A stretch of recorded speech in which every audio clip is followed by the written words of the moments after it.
Pourquoi les hackers attaquent-ils les entreprises? Que cherchent-ils? Alors la réalité, c'est que toutes les entreprises sont des cibles potentielles, indépendamment de leur taille. Aujourd'hui, on est face à des organisations mafieuses, très bien organisées, qui d'une part cherchent le profit et d'autre part connaissent la valeur de nos réseaux d'entreprises et des informations qu'ils contiennent. Les attaques sont donc fréquentes, souvent aléatoires, et même si toutes n'aboutissent pas, eh bien une entreprise moins bien protégée aura plus de chances d'être impactée. Par analogie, un cambrioleur qui chercherait des maisons à cambrioler commencera par celles qui auront laissé une porte ouverte. Par quels vecteurs principaux atteignent-ils les entreprises?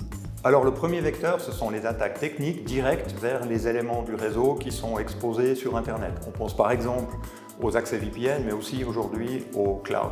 Sur ce point, on se rend compte que les petites entreprises ont beaucoup de mal à prendre conscience de cette exposition, alors que les malfaiteurs, eux, construisent des listes de toutes les failles qui existent sur Internet et des endroits où elles peuvent être exploitées, y compris dans nos réseaux.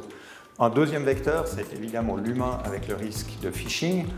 Cette technique demande beaucoup moins d'efforts qu'une attaque technique, et là, les criminels vont essayer de piéger un collaborateur dans le but d'obtenir un mot de passe ou de lui faire exécuter un logiciel malveillant.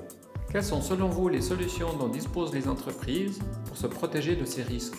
Alors en plus des solutions habituelles, on pense à l'antivirus, au firewall, mais il y en a bien d'autres, les entreprises doivent vraiment faire ce travail d'inventaire de leur outil informatique, ce qui va permettre de garantir qu'il est correctement sécurisé, et surtout dans la durée, par exemple en effectuant des tests.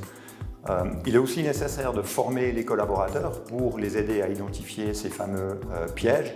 Et là aussi, l'idée est d'amener un changement dans la durée en effectuant régulièrement des exercices. Pour en revenir à notre analogie, une entreprise devrait finalement faire l'inventaire de toutes ses portes d'entrée, et si derrière certaines portes se trouve un collaborateur, alors on doit l'aider à identifier qui est dehors avant d'ouvrir.